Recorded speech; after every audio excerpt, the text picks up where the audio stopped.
आज हमारी सोसाइटी में कम्युनिकेशंस डिसऑर्डर्स जो हैं वो बहुत ज़्यादा पाए जा रहे हैं, ख़ास तौर पर बच्चों में भी और बड़ों में भी, जो कि डिफरेंट इश्यूज़ के साथ जो है वो कम्युनिकेशन डिसऑर्डर्स आ रहे हैं।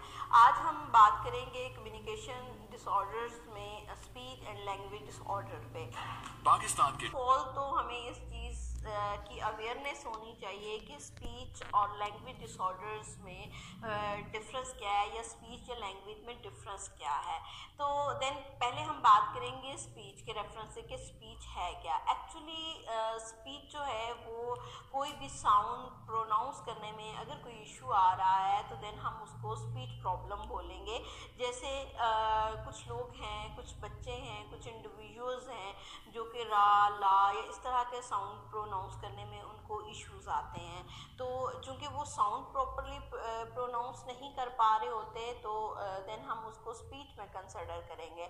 और जब लैंग्वेज डिसऑर्डर्स की बात की जाए या लैंग्वेज इश्यूज़ की बात की जाए तो उसमें पहले हमें ये पता होना चाहिए कि लैंग्वेज होती कितनी टाइप्स की हैं। तो एक्चुअली लैंग्वेज जो है वो 2 टाइप्स की कम्युनिकेशन जो है वो होती है लैंग्वेज में। लैंग्वेज 2 तरह की है, एक एक्सप्रेसिव लैंग्वेज और एक जो है वो रिसेप्टिव लैंग्वेज। एक्सप्रेसिव लैंग्वेज जो है वो ये कि कोई भी इंडिविजुअल, कोई बच्चा, कोई भी इंसान, ह्यूमन बीइंग जो है वो अपने आइडियाज़ को, अपनी थिंकिंग को किस तरह डिस्क्राइब करता है, किस तरह एक्सप्रेस करता है। और रिसेप्टिव लैंग्वेज ये है कि वो आपकी बात को किस हद तक अंडरस्टैंड कर रहा है और उसकी जो है वो परसेप्शन किस लेवल की है, उसने आपकी बात को किस तरह परसीव किया है और इन रिस्पॉन्स फिर जो है वो उस पर रिएक्ट क्या कर रहा है। तो देन हम उसको एक्सप्रेसिव में ले जाएंगे।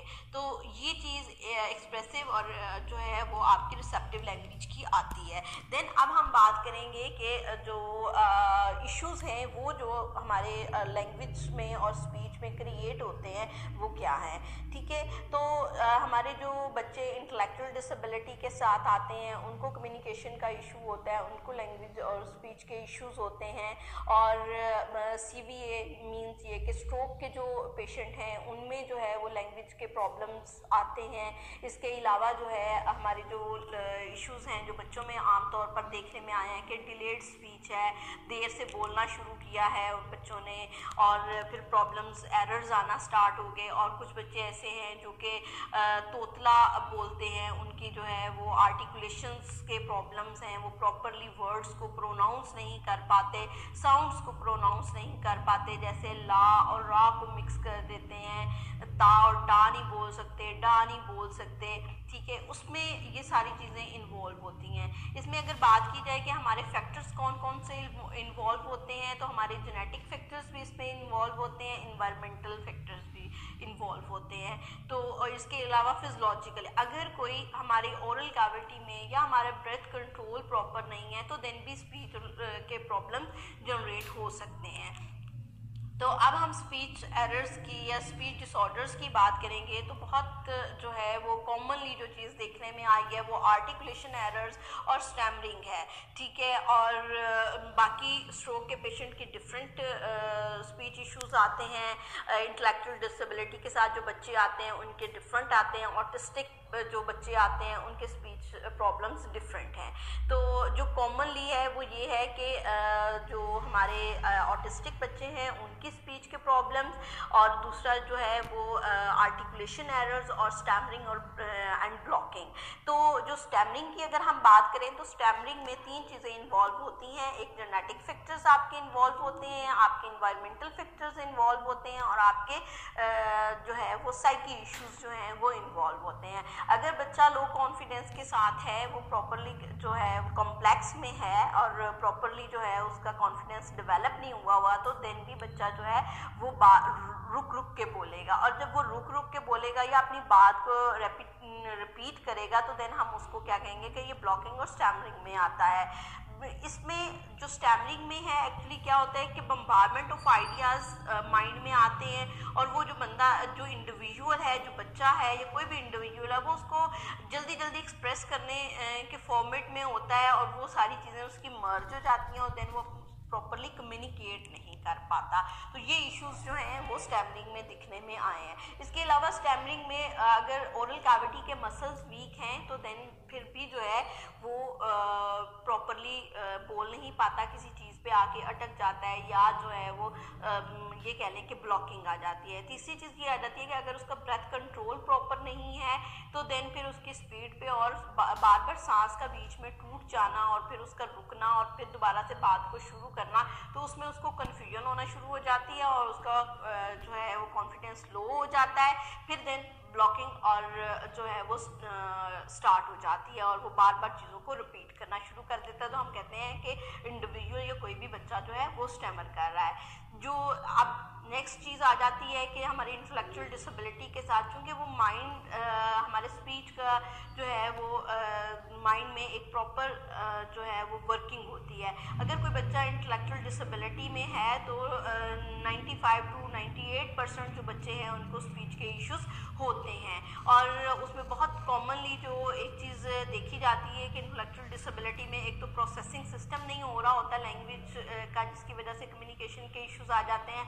दूसरा ये कि आमतौर पर जो जनरल कम्युनिटी में चीज़ जो इंटेलेक्चुअल डिसेबिलिटी या बच्चे हम देखें जिसको हम डाउन सिंड्रोम्स बच्चे कहते हैं, तो उनकी, जिसको आप आम जुबान में मंगोल बच्चे कहते हैं, उनकी अगर हम बात करें तो उनमें ये होता है कि उनकी ज़ुबान जो है वो थोड़ी सी मोटी होती है। उसकी अपेरेंटली अगर आप उसको ऑब्जर्व करें तो आप देखेंगे कि आमतौर पर उनका मुंह बंद नहीं हो पाता, उनकी ज़ुबान बाहर ही होती है। तो ज़ुबान की मोटाई की वजह से उनमें स्पीच इश्यूज आ जाते हैं और कुछ उनका जो है चूँकि इंटेलेक्चुअल डिसेबिलिटी का शिकार होते हैं तो उनकी प्रोसेसिंग प्रॉपर नहीं होती, इसलिए उनका जो है वो प्रॉब्लम जनरेट हो जाता है। देन चीज़ आ जाती है ऑटिस्टिक बच्चे। तो ऑटिस्टिक बच्चे चूँकि उनका फोकस जो है वो प्रॉपरली किसी चीज़ पे नहीं होता और फिर इस वजह से उनकी प्रोसेसिंग नहीं होती, वो इंट्रोवर्जन से रहते हैं, इंट्रोवर्ट से रहते हैं, जिसकी वजह से क्या होता है कि कम्युनिकेशन डिसऑर्डर्स होते हैं। और एक्चुअली ऑटिस्टिक बच्चों में तो सबसे पहले उसको जो नाम दिया जाता है वो कम्युनिकेशन डिसऑर्डर में ही उसको रखा जाता है, क्योंकि वो कम्युनिकेट नहीं करना, उनकी रिसेप्टिव लैंग्वेज प्रॉपर होती है ना उनकी एक्सप्रेसिव लैंग्वेज, मेजॉरिटी की, सबकी नहीं लेकिन मेजॉरिटी की एक्सप्रेसिव और जो है रिसेप्टिव दोनों लैंग्वेजेस जो हैं वो डेवलप नहीं हो रही होती। इस वजह से हम उनको कहते हैं कि इनका कम्युनिकेशन डिसऑर्डर्स है। बाकी आगे बात आर्टिकुलेशन एरर्स की। आर्टिकुलेशन एरर्स में जो हैं वो जैसे ला, रा, टा, दा, ये सारी आवाज़ें मिक्स होना शुरू हो जाती हैं या प्रॉपरली प्रोनाउंस नहीं होती, जुबान प्रॉपरली मूव नहीं कर पाती और वो प्रॉपरली जो है वो प्रोनाउंस करने में उनको इश्यूज होते हैं। तो ये आर्टिकुलेशन एरर्स में आ जाते हैं। सीवीए पेशेंट की डिफरेंट जो है वो प्रॉब्लम्स हैं, मींस के स्ट्रोक के जो पेशेंट जिनको फालिज का अटैक हो जाता है उनके प्रॉब्लम्स डिफरेंट हैं। उनमें अगर मेमोरी चली जाती है तो देन उनकी कम्युनिकेशन डिस्टर्ब हो जाती है, वो उनके पास वोकैबुलरी ख़त्म हो जाती है और उनको दोबारा से बार बार रेपिटेशन से उनकी वोकैबुलरी जनरेट की जाती है, क्योंकि वो भूल चुके होते हैं अपना प्रीवियस, जिनके डिमेंशिया का इशू होता है तो वो प्रॉब्लम अपने लास्ट जितनी वोकैबुलरी है वो बिल्कुल ब्लैंक हो जाती है, तो फिर उनके पास न्यू वर्ड्स नहीं होते, तो उनका कम्युनिकेशन डिसऑर्डर्स जो हैं या लैंग्वेज डिसऑर्डर्स जो हैं वो डिफरेंट होते हैं। इसलिए ये हर चीज़ अगर आप इसको प्रॉपरली डायग्नोज करवा के इसकी मैनेजमेंट करना चाहते हैं तो आप किसी भी अच्छे स्पीच थेरापिस्ट से पहले असेसमेंट करवाएं, डायग्नोज करवाएं और देन जो है वो टाइमली जो है वो काइंडली इस चीज़ को मेरी रिक्वेस्ट समझें या एक अवेयरनेस वो की समझें कि काइंडली आप जो है वो अपने बच्चों को और जिन लोगों के साथ कम्युनिकेशन का इशू है वो प्रॉपरली डायग्नोज करवाएं, असेसमेंट करवाएं और किसी अच्छे स्पीच थेरापी से टाइमली जो है वो इसका ट्रीटमेंट करवाएं।